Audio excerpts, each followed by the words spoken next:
Mate, Friday fun day, Friday fun, yay, or what do they call it? Friday, yay, mate, welcome along. Another Wine and Wisdom, my friend. We are live on Facebook right now, according to the technology, mate. So, yeah, awesome. Good to see you, brother. Good to see you, mate. Been a good week? Mate, been a bit of relaxing week this week. Took the foot off the pedal for a few days and sharpened the sword at my end. So doing a bit of a course, bit of a program, learning some things for me, mate. So yeah, I was sort of did a bit of a Facebook Live this week about investing in yourself, and I was adding it up. I reckon close to $1 million over the last 20 years of programs and courses and education for me and my beautiful, amazing wife, Shay. So, yeah, so far, getting excellent dividends from the investment. So, mate, what about you? How's your week, brother? Well, mate, I haven't done the math on the old study, but if I was to put university in there, I'd shudder to think. I'd shudder to think. Yeah, well, uni isn't cheap. That's one of my bugbears. There'd certainly be a Lamborghini or two in it, I would imagine. Not that would be the car of choice, but no, mate. It's been an interesting week on our side of the equation. Obviously, second week back down into lockdown, so yes, we're slowly starting to turn into haters down here. No, just joking. Mate. Well, no, it's interesting. Like I certainly I've got a team in Melbourne and clients and friends, obviously, and the vibe's pretty. It's somber, right? It's not, it's a bit sort of challenging. So any of the Victorians listening in, hope you're staying well and take care of yourself. We've got a few people dialed in. So Bradley, Vivian, Shay, my best fan, and Emily, Alex and Rod, good to see you guys already on tonight. So, awesome.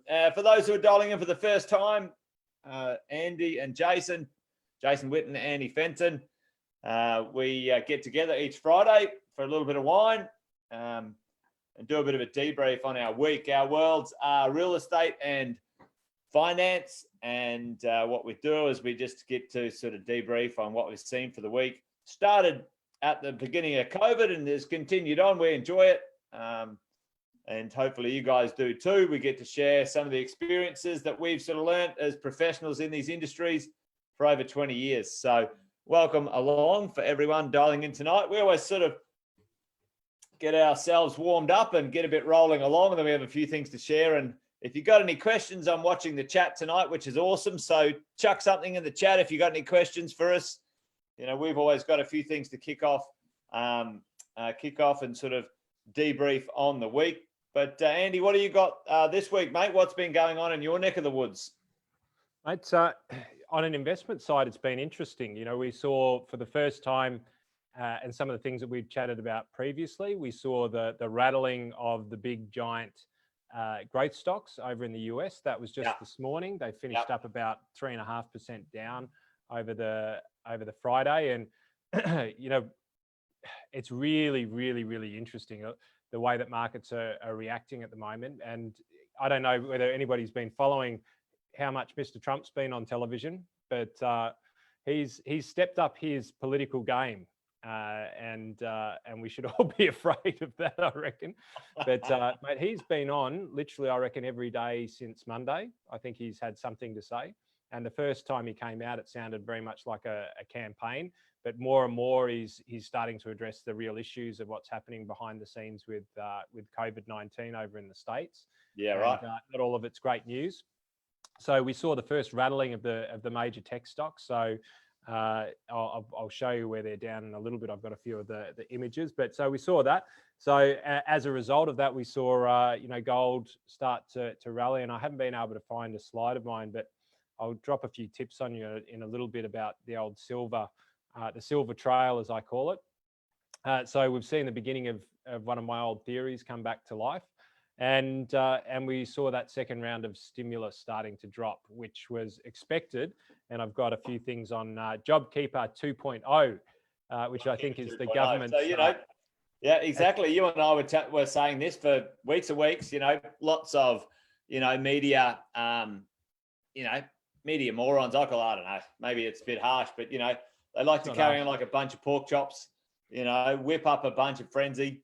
At the end of the day, the government came in with, an opportunity to, create some stimulus and some safety packages. They're not just going to rip it out. And, again,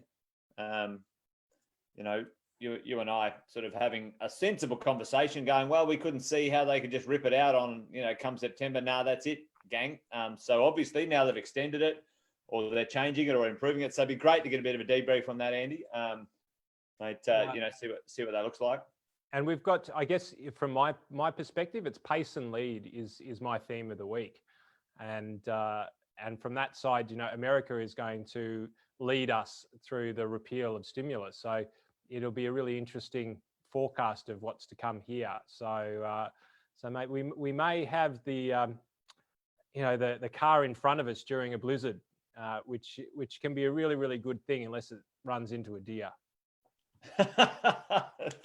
Mate, so to be really explicit, that's the US in front of us, right? And we're behind. Is that what you're saying? That's basically right. Yep, that's right.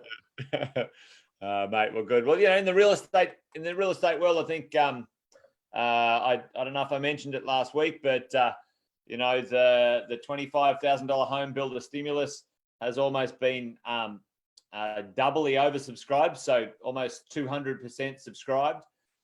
Which is fantastic. Like our guest last week, Ennio was saying that, in his world, lots and lots of jobs being called, and he's having some really interesting times. So that's pretty cool. The government just released some figures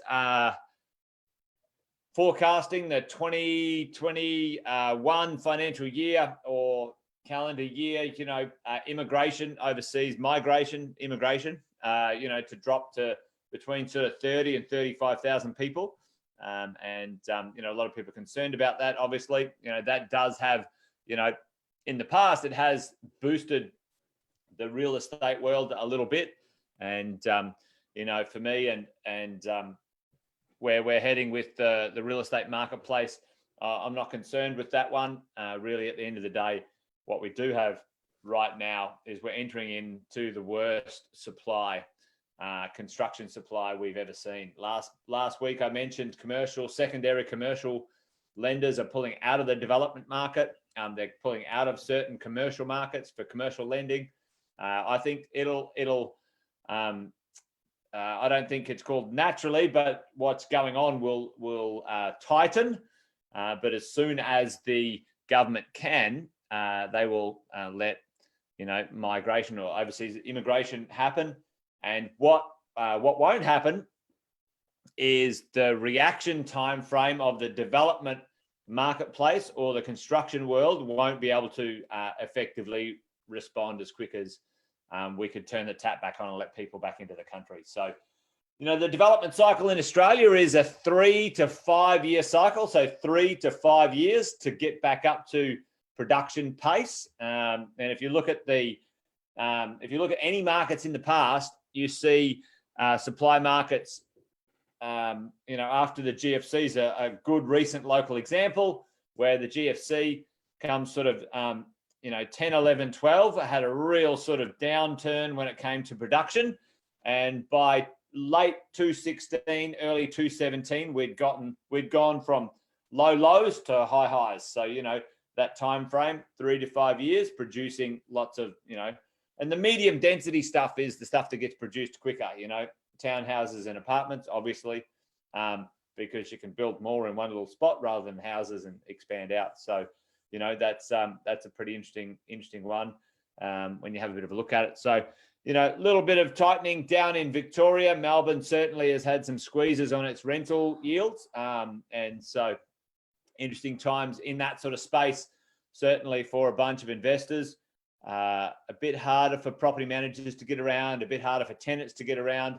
A lot of people had already sort of felt like they'd gotten through that one and, come back again for a second round. But what we're sort of noticing right now, there's still people applying for tenancies online. So the good property managers are actually still getting applications and getting people in.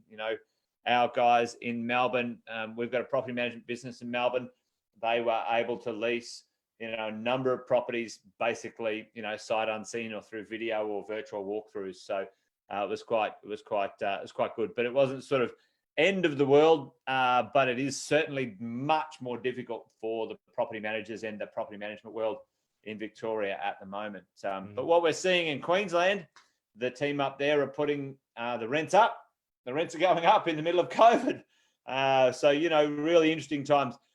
What we do know, what I do know from my experience in real estate, and many other people have sort of said this one as well, when you see the rents go up, it is a bit of a precursor at some point to values increasing. So, at the end of the day, the rents will get to a point where, people will say, bugger this, it's just way cheaper to buy the thing. And then that's what happens, the properties owner occupiers pay too much for real estate. That's what happens. It's pretty normal. And they set new benchmarks in new areas when it comes to real estate prices. Mate, that murmur's already happening down here in Victoria, where a lot of people are basically saying now, you know what, it's cheaper to buy a house than what it is to rent them. And the difference, and you and I both know it, is that there's a difference between the person who's going to buy the property and the person who's going to rent.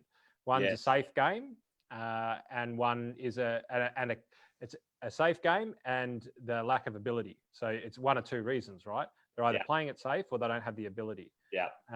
And then there's the ones who do have the ability to achieve the funding to be able to acquire the property, but whether they take the risk is another question. So we'll see that one play out. Usually in the past, we've seen this play out over a lot longer cycles, as in, that you and I have been talking about how quickly things happen these days with the freedom of information and, as you say, realestate.com and its pricing transparency. Mate, I'd imagine that this thing has the capacity to start to close the arbitrage reasonably quickly. Very quickly. Let me just show you. Here's something I prepared a little bit earlier.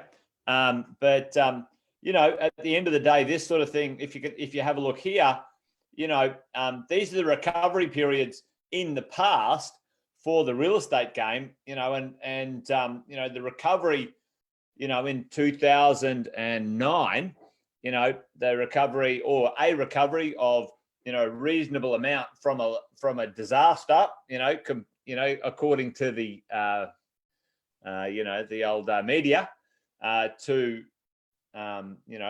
decent financial gains, quite quickly. You can see, the 83, 84 one there, that one's a little bit of sort of a left fielder, but really at the end of the day, 2009 and most people don't even realize that we actually had quite a significant reduction in house pricing from middle 2019 to sort of the first couple of months of 2020 or the first 1 or 2 months.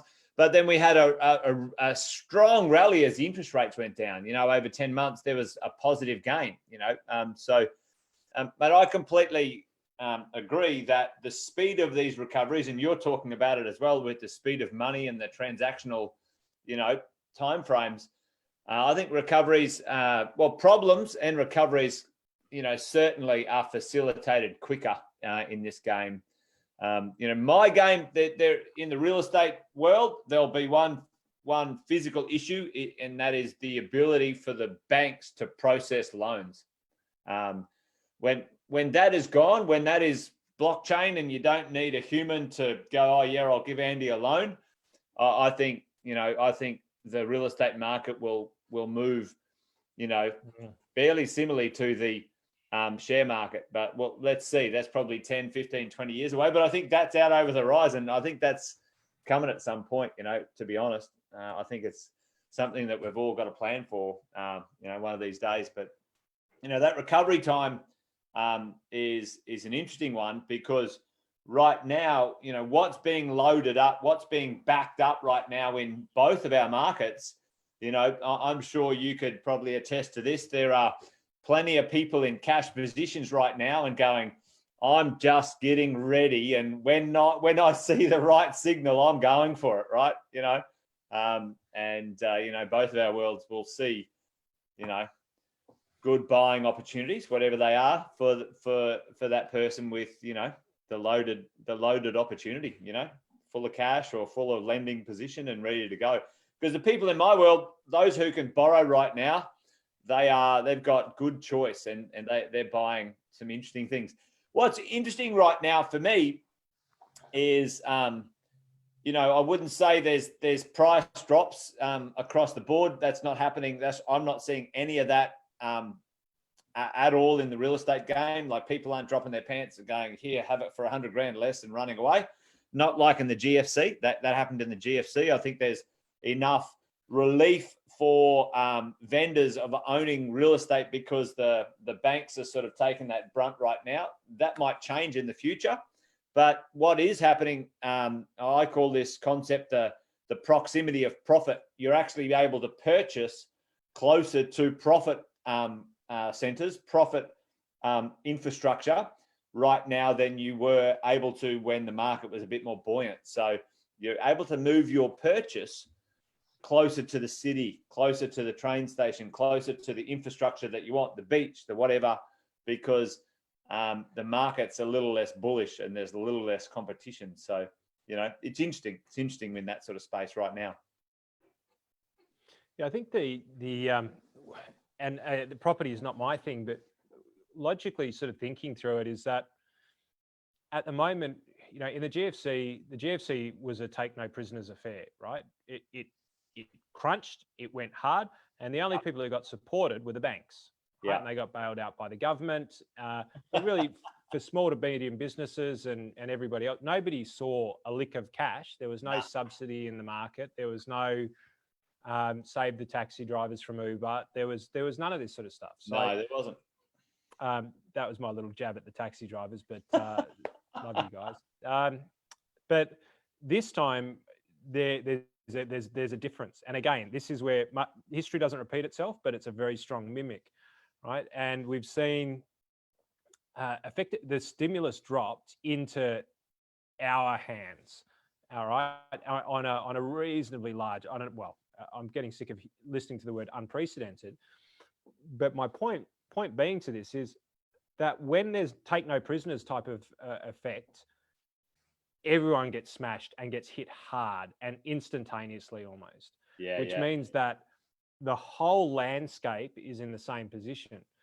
What we're seeing now is that the whole landscape isn't in the same position. There are people who have just been belted and just knocked to the ground, right? And if you're 2-3 months in at Elwood in Victoria on a beautiful $1 million property that's just near the beach, and now you're on JobKeeper, look, you'll defer your loans, but if you've lost your job, are you going to be able to continue to service this as at the time when the relief comes?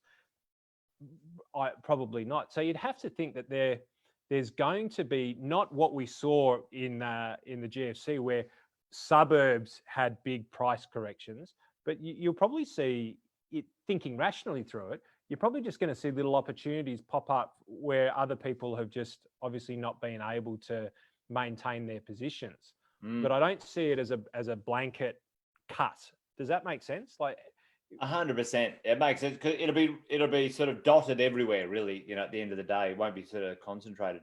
It's interesting because, I think actually right now, there's plenty of runway for this stuff, and anyone who's paying attention and not sticking their heads in the sand, I think, practically you'd say, well, shit, I've got a problem in 4 months' time. What do I do about it? I've got some runway here. I've got a 4-6 month bit of runway.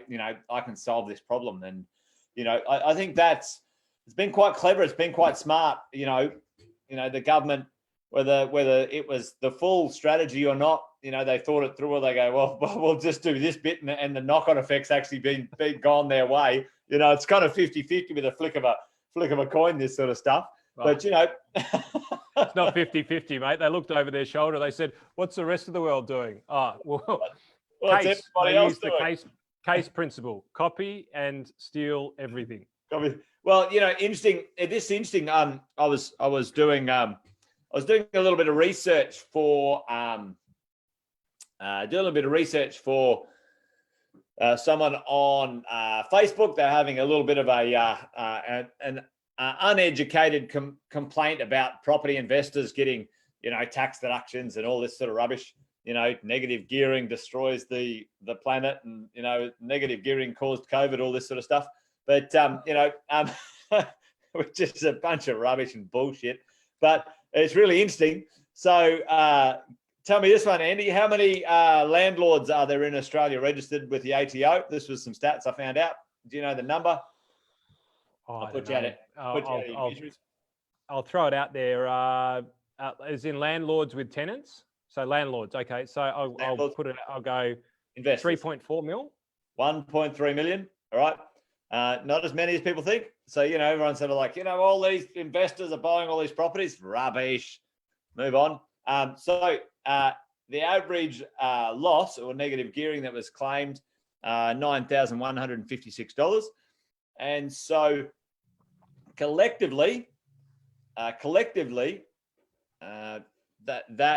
for all of those property investors, $693 million worth of tax deductions. $693 million. That's unbelievable. Unbelievable. That's destroying the country. All right. Well, let's work out how much in tax those investors paid in GST, land tax, stamp duties, capital gains. You name all the taxes. What would be the number, Andy? The dollar amount of these dirty, filthy property investors who've claimed all these tax deductions and destroying the marketplace and adding no value to the community. How much? And I'll tell you, I'll give you that it has to be $1 billion, not $1 million, this number. How many billion per annum from property was the tax collection in 2018, 2019 that the government collected from property investors? Tell me the number. So what did you say? 1.3 million. 1.3 million times. Well, that's landlords, right? Let's just go. I reckon somewhere 2.9. $32.6 billion. 29 was my answer. I miscounted the zero. I just need to move the point. So it's an inch. It was there. I just misread the power. You're dead right. There you go. So interesting, isn't it? Right? We can get a bit carried away. And my point of this is that stimulus is smart because the government stimulating, tens of thousands of properties being constructed, that is going to pour billions of dollars of tax money back into the system, and into the future. Councils and governments and stuff like that, GST and other bits and pieces.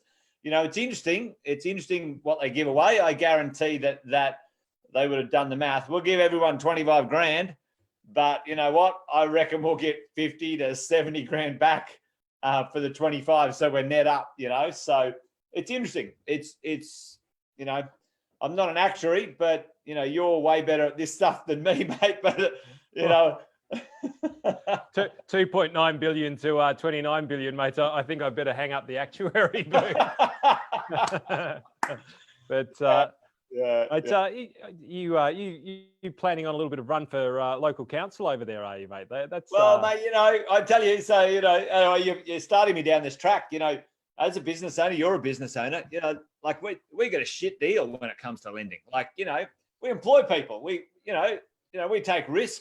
The most risky thing on the planet is being a business owner. Like we get poleaxed bucking left, right, and center, and Australia doesn't particularly appreciate entrepreneurs. America does, but most people do the old tall poppy. So it's a real kick in the teeth when I open up my interest rate from my lending today is 5.9% because I'm a self-employed fucking business owner, and the people I employ can get a 1.9% loan because they have a fucking job. It drives me insane. So, any politicians listening in, pull your fucking heads in and help us out. That's bullshit, Sounds like Jason's coming for you. I'm coming. Yeah, you do often feel like saying to the good old bank manager, it's like, Because they go, well, why is that? Oh, you're a bigger risk. And we go, well, how's about I just fire all of those employees? Now, how big a risk are all of them? Yeah. What about the people? Oh yeah. I love everyone who works with me, like love them to death. But at the end of the day, the reward as a business owner sometimes is, a bit non-existent.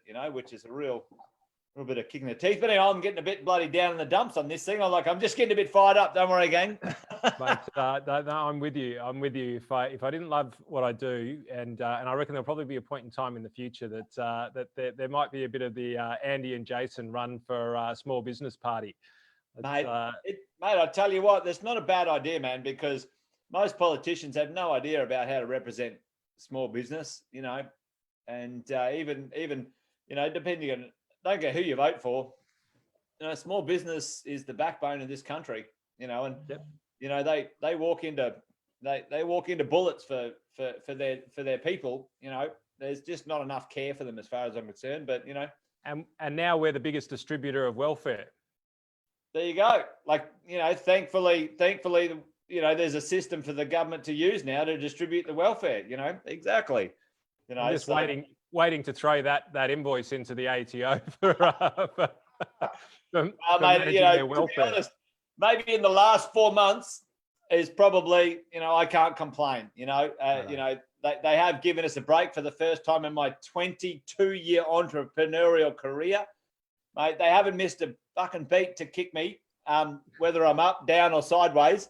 But for the last 4 months, they've taken care of me, and I'm taking care of others, which I'm grateful for. But far out, has it taken a pandemic for them to realise that small business is the bloody caretaker of the community? Anyway, we're getting a bit political here, Andy. No, and the truth is they don't realise that, mate. It's just at this point in time, they call it pigeon business because there's that many of us and we cause that much shit, and that shit is profit and people employed. For the old politicians, that was a great one. Old pigeon business.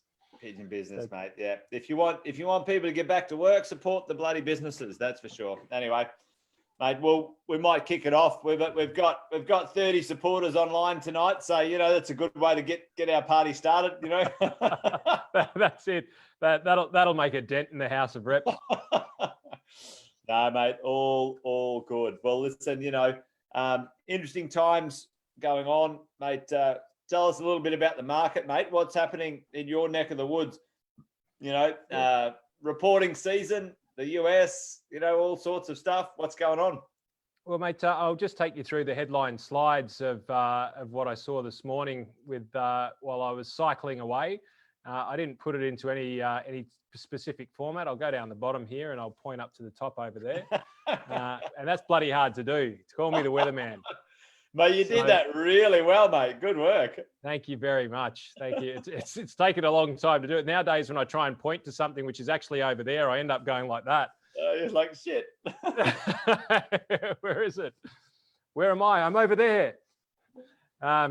So this is actually going to lead somewhere. So for those of you who are listening, I'm not just going to wax lyrical. I've thought about this all day, and this is actually a theme that I've been picking up on probably for the last decade.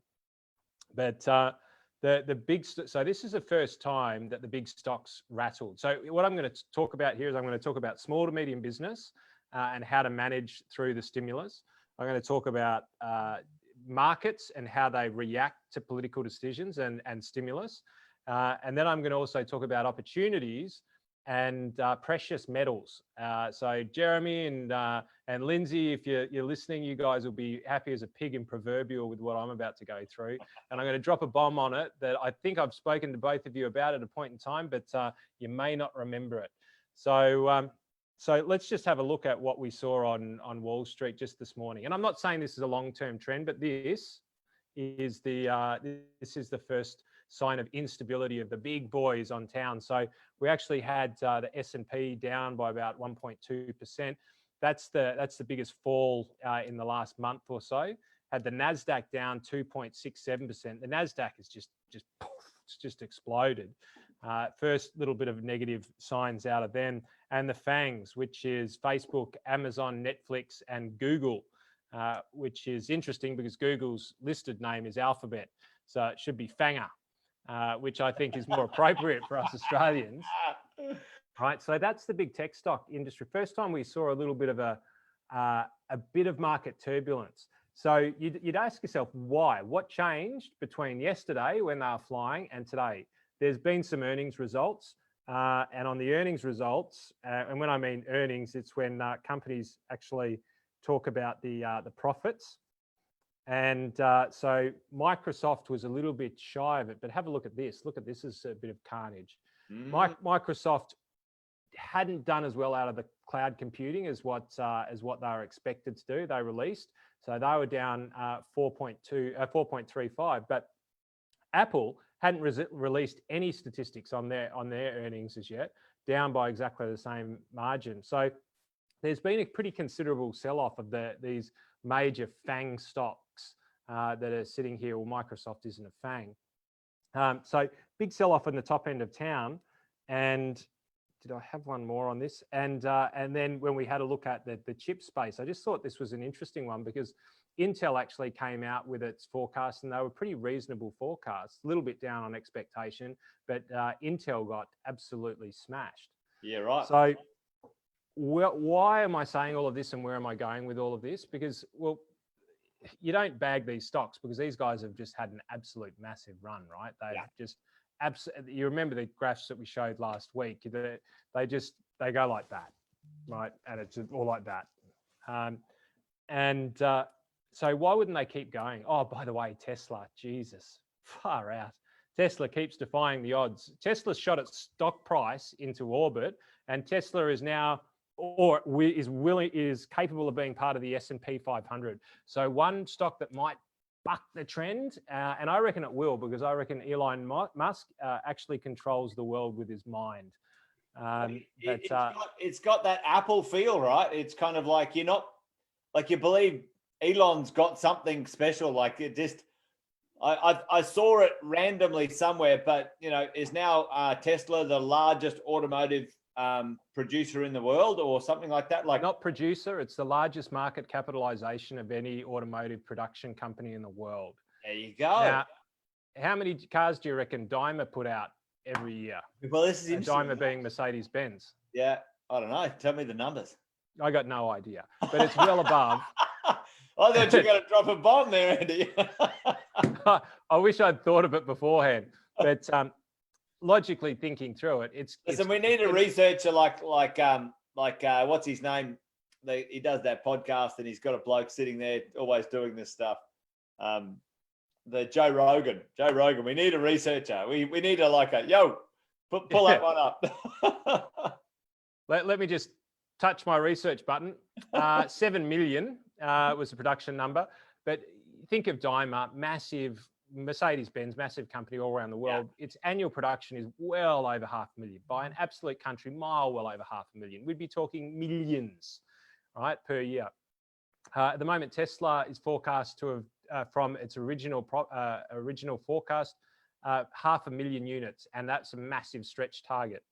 But here's this: they sold 90,000 units in the COVID quarter. 90,000 units in the COVID quarter, which is just staggering. Crazy. Now, perhaps they have a different market demographic, and that's all well and good. But anyway, I wasn't going to chat about them, but they are literally defying gravity. And if you really wanted to take a punt on something, there's something that it wouldn't be a bad idea, because they defy logic. And now that they're part of the S&P 500, as soon as that happens, then all of the fund managers will have to buy their stock, and it'll get a natural kick as a result of it. But one to watch. I reckon ultimately it'll go the same way as everybody else. So point being, market's been hot in all the growth stocks, and growth stocks are effectively those stocks that people just see are gaining market capitalization, gaining distribution, just becoming bigger and bigger and bigger. Doesn't necessarily mean that they're profitable. It just means that they're gobbling up distribution and getting more scale to their operations. Yeah. So we've seen a growth-dominated market, and that makes sense, right? Because ostensibly, who is actually profitable in a mass way in this market? Well, the banks aren't, that's for sure. The growth companies, really, Netflix, no, they spend more money making films and what they do, through their revenue of their consumers. And probably one of the reasons why they'll do well now is because they haven't been able to make as many movies, right? So as a result, their not allowed profits to spend as much up, money. Yeah. right. But these fundamental stocks that are the backbone of the world don't have the forward, and they're called value stocks. They don't have the forward multiples because they don't have the revenue at the moment. So it's been on this big growth journey, and we've just seen the first wavering of that. So you go, Andy, why are you rabbiting on about it and getting so vocal about it? It's dropped 2%, but it's shot up by 40. It's a good question, Jason. And glad I asked. In a very sexy voice, I might add, in a very, very sexy voice. And my belief behind this is that this is the first. So what is about to finish is the first round of government stimulus over in the US. Yeah, right.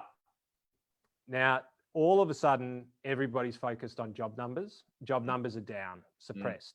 Trump is now talking about the coronavirus. Why do you think he's talking about the coronavirus? And why do you think he's calling the coronavirus the China virus? Well, because he's a bit of a tool, in case nobody's picked that up. But I stick with this. He is either an unrequited genius of epic proportion, or he's senile. That was my basic belief.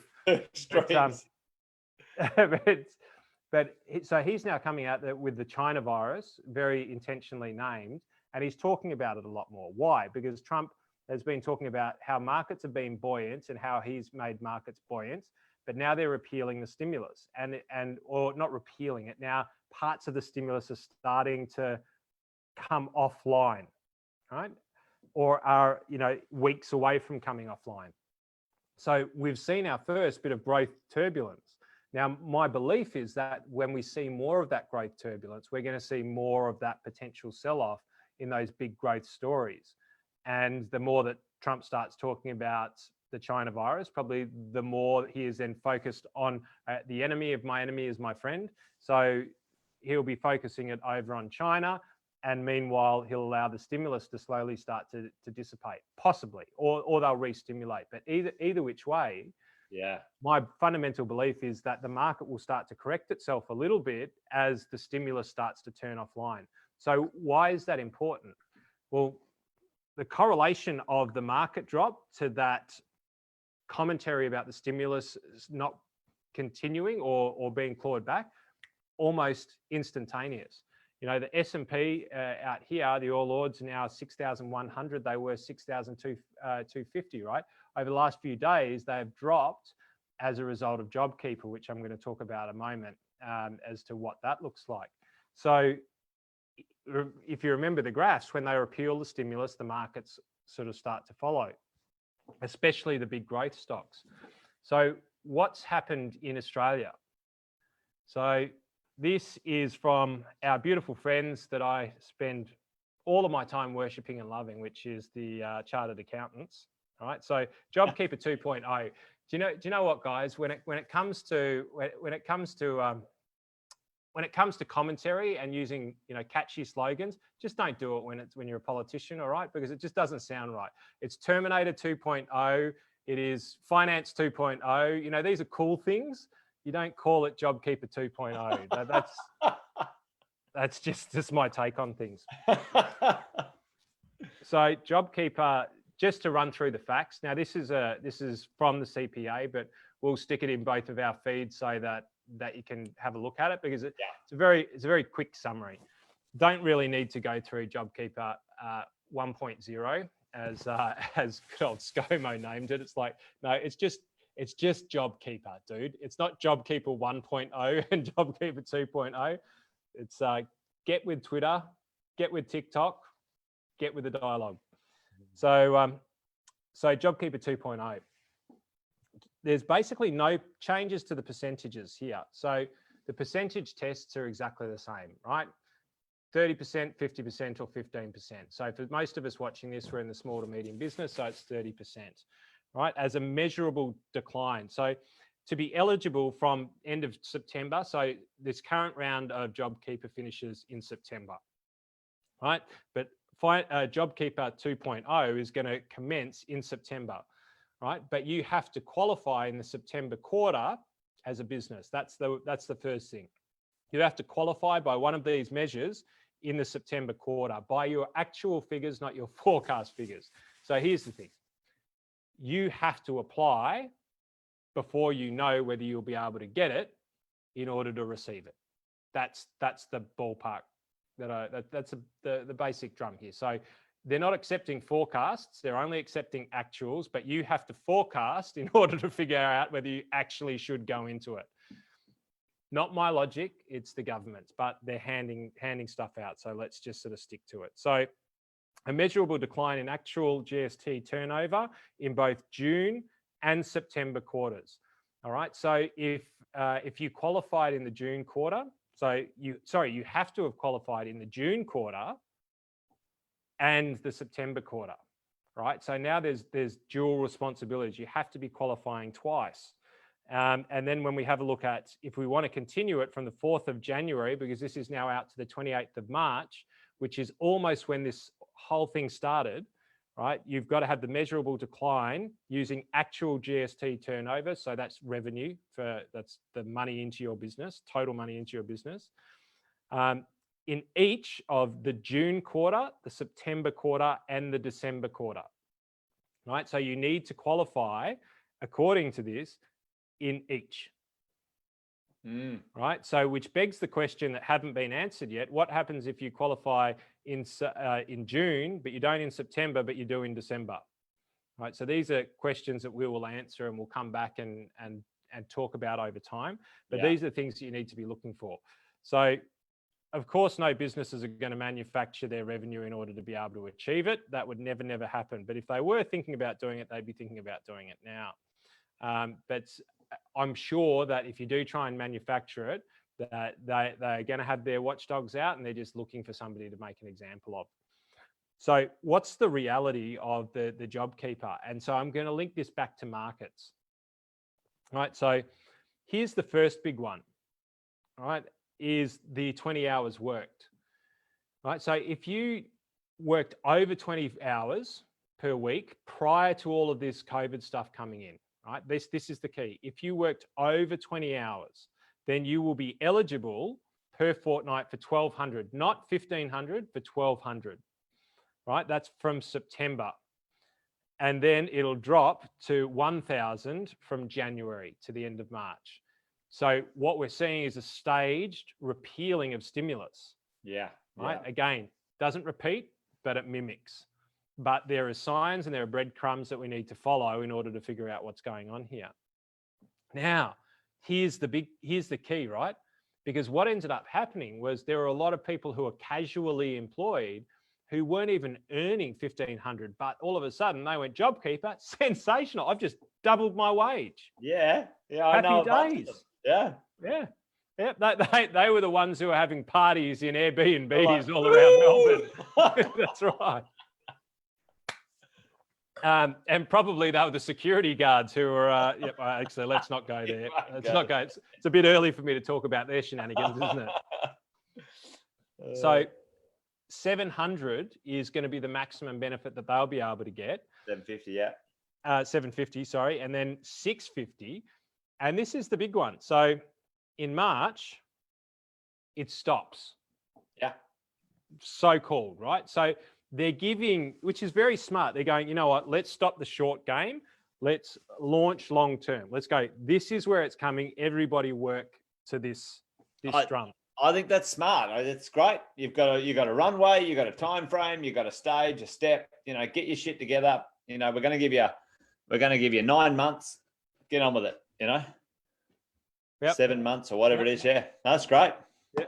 We're going to make a baby, an economic baby. Right. So the big change here is if you had 2 jobs, then you can apply twice.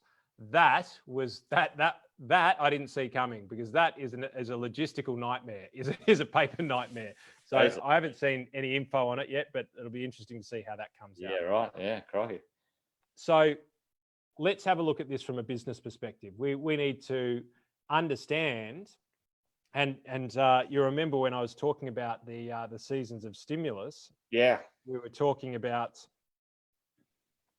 Let me just jump into this. We were talking about the various different seasons, and let's just say, well, summer is still on, but I called it. I sort of said, I reckon we'll have a long summer, which ends up spilling over into autumn, right? So this stimulus, if we put it on a scale like this, it's gone like that, and then as we hit September, it sort of drops off like this. And understand that the businesses that don't qualify for the new JobKeeper, so they might have qualified initially, but they may not qualify in the next, right? So not only will we see a reduction in the amount, we'll see a reduction in the amount of people who can take it. And then again, if you have to have qualified here, here, and here, then we're going to see a further decline. So effectively, what that means is how much money is in the system from the government.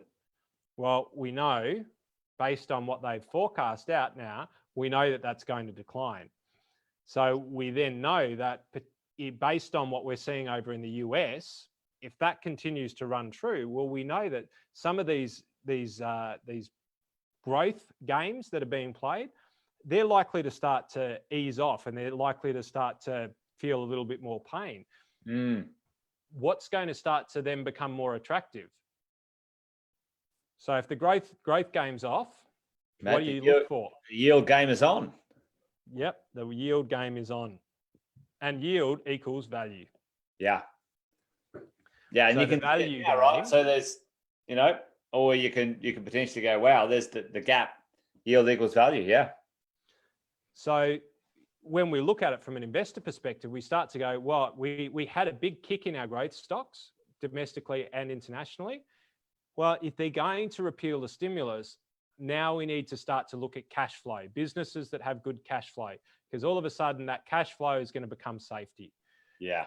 Right. So what happens in between good cash flow and safety?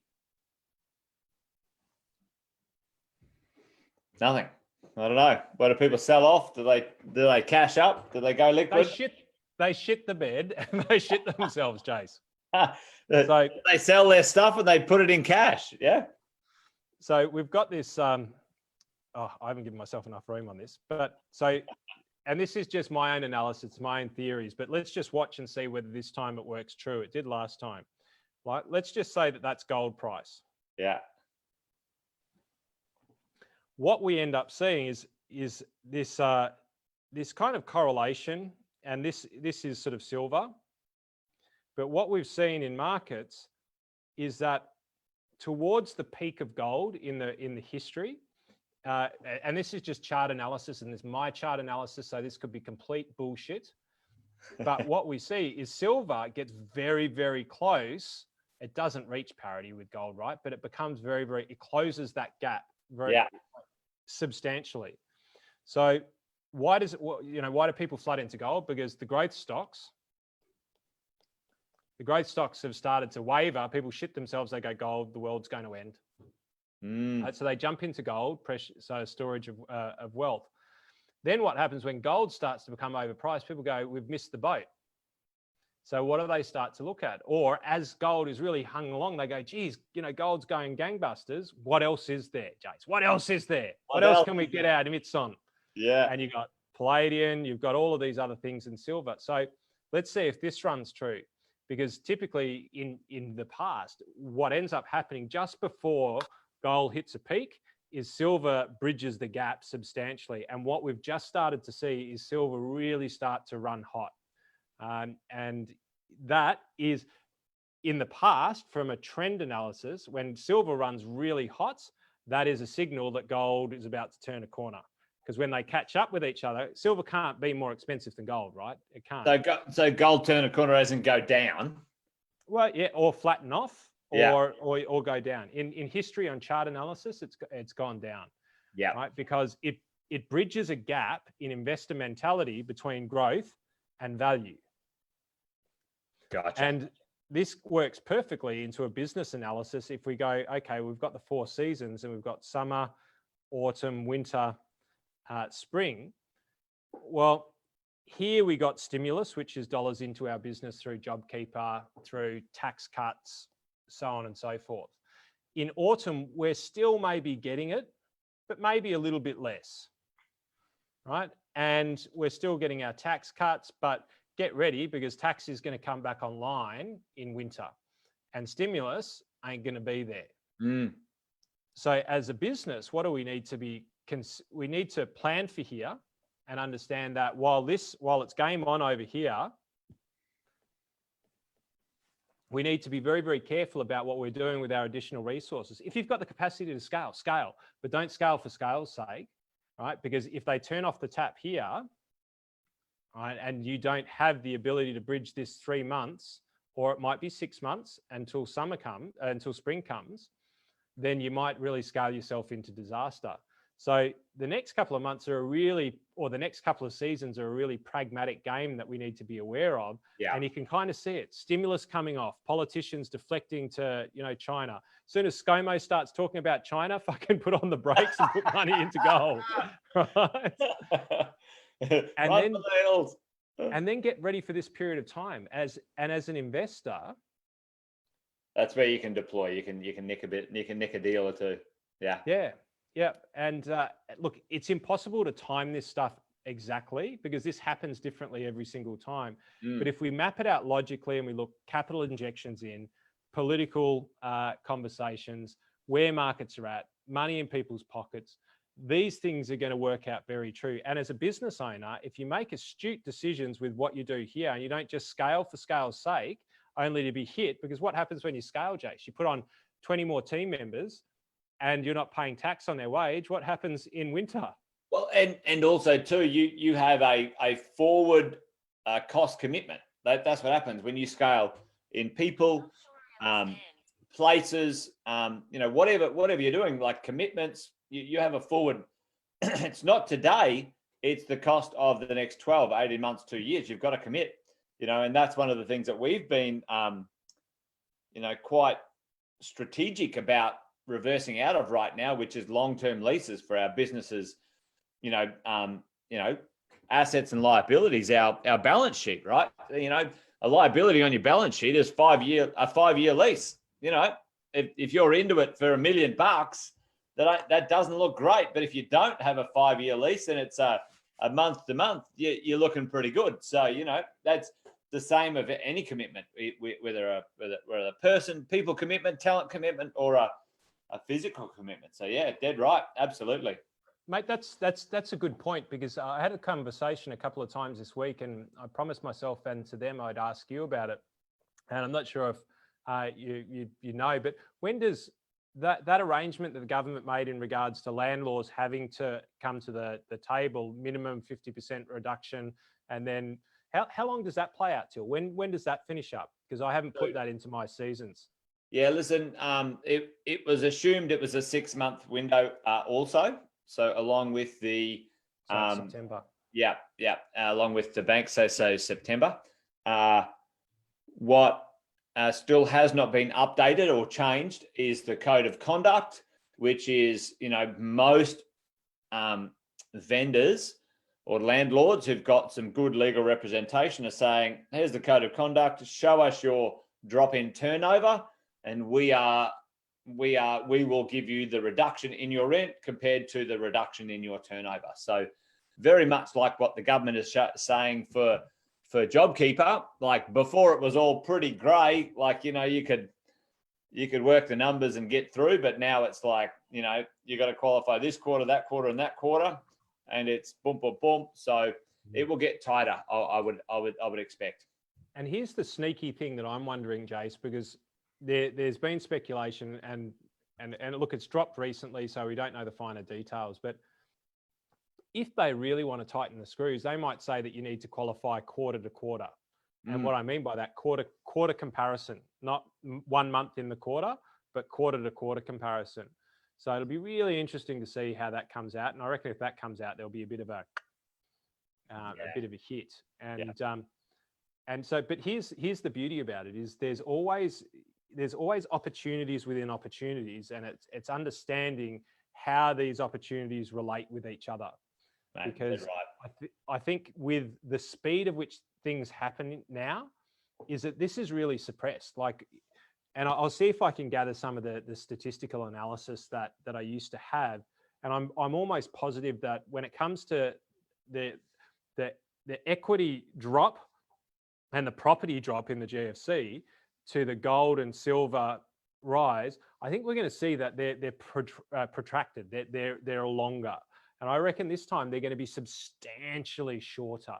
Like, yeah, like by a factor of 50%, if not more. Yeah. And as I said, it's a mimic, but the same sorts of trends seem to come out, and a lot of it's because it's behavioural, it's psychology, it's a psychological bias that goes in. It's like, we got to get into precious metals. Why do you get into precious metals? Because you fear about markets. So is it only gold? Well, no, it could be anything. And you go, well, nothing else is good. So you look for other opportunities. And then eventually it goes back to value, which is about forward cash flows. And it always goes has. back to try and making sense, right? It's just like, if I'm not receiving the growth and it's costing me to hold this thing, what's the point? Hang on, why am I paying to own this thing? It's not even growing, right? The growth story is great. And that was one of the things that actually, it was the great leverage bubble that sort of eventually blew up in the GFC, and one of my early strategies I remember teaching in the early 2000s is, listen, don't worry about negative cash flow property. You just keep moving up your LVR on your property when the property grows next year, and you just redraw that extra 20, 30 grand of equity, and it'll continue to outstrip the negative cash flow. Don't worry about it. Right? And that literally was the story for a full decade. The growth covered the sins of the property's capacity to pay for itself, and then boom, all of a sudden, I remember, and you're talking about value stock based on yield, and that was after the GFC. Sydney for the first time in my entire life, 22 years of paying attention to the real estate market, Sydney real estate was producing a yield of 7%, 7% in the biggest capital city of Australia. Now, the interest rates were, 8.5%, but the yield variation was just insane. And we're like, this is bullshit. Like a 7% yield in Sydney is unheard of. The 40-year average is, 5%. It's undervalued. Get into Sydney. So, we were really bullish about that sort of thing. So, it's interesting when you sort of have a look at those things. But I've got a little chart maybe to have a little look at the something similar to what you were saying. When it comes to silver and gold, we have a look at, let's call it, I don't know, copper, silver, and gold. What's number 3? Is it is it copper or bronze or? Well, there's palladium, there's platinum, and then there's rare earths. Well, let's just call Brisbane the platinum. All right, platinum, silver, and gold. But if you have a look at the difference between Brisbane and Sydney median value right now, that's the biggest median value gap we've had as a percentage for over 2 decades between Sydney and Brisbane.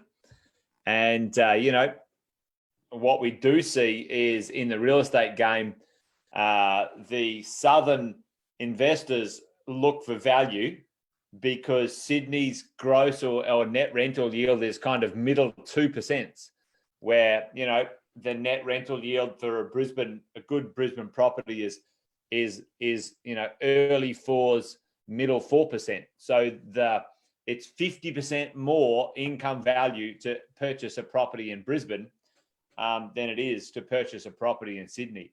And right now, the Sydney growth, is nothing compared to the Queensland Brisbane growth. So, Melbourne right now, again, I think Melbourne's is still excellent value if you know what you're doing. But, the Brisbane to Sydney arbitrage is absolutely immense. as at And again, June it 30, makes sense 2020. though, doesn't it? Because right now, like, because there are people who react very, very quickly to times like this, and sometimes it's good, sometimes it's not. Yeah. But having the conversation with clients who are in Queensland today, you know, their reaction is, I was like, so have you had social distancing? Like, and they're like, oh, they're thinking about throwing a fair or a show up there, and for the industry. And this person's going, I don't want them to throw a fair for our industry. Just no, we don't want it up here. But the reality was that the impact up there was so much less than down here. So if you're down here at the moment, like you know what I'm talking about. Yeah. And so people down here are probably sitting there going, you know what, I'm checking out. I'm going to Brisbane. And what we've seen over periods of time in the early 2000s, I think it was, and there was a mass migration to the north of the New South Wales border, and it was because Macquarie, the banks, everyone started setting up their not telecommunications hub, but effectively that's what it was, right? It was they put their call centers in Queensland because they used to be in Tasmania. Right. And then all of a sudden, you know, Brisbane got a bit cheap. And so they sent everybody up there. And then all of a sudden you had a real big boom in Queensland for a little while because the big companies took people up there. There's a real possibility for a medium term type of shift to out of certain areas like your Richmonds and stuff like that, out to the periphery suburbs so you can live on land and all of those sorts of things. Mate, I guess 100%. the big question is, does that create a real price opportunity, or is that going to be a sustained long-term shift? I think it's going to be a sustained long-term shift and a price opportunity as well.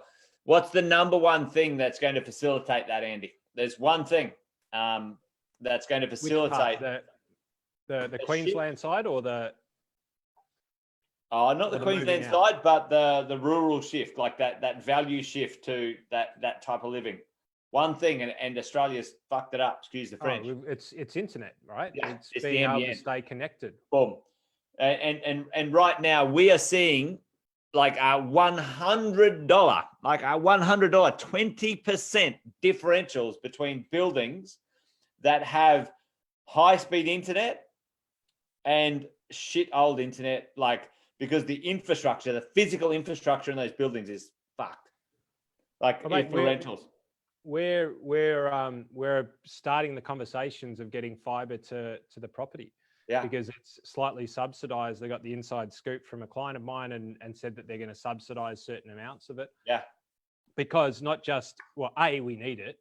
Right? The fact that we can do wine and wisdom on a Friday is probably because nobody's tuning in. I don't know, but our internet seems to be able to survive. But well, you know, I was doing a course today, and literally when every kid in Victoria, because we had some Victorians dialing in, when every, kid dialed in at 9 a.m., all the Victorians, their internet, like their videos were off, and like, our internet stuffed, and so that's an interesting thing. And one thing I think, mate, might be worth us, weaving around to maybe next week. Might be a good time to sort of call it a night on wine and wisdom. But what are the lessons from COVID in our world, your world, my world, and what are the opportunities? Because certainly some of that rural movement, I've got a little farm in Byron Bay, and I've had so many inquiries about the value, like significant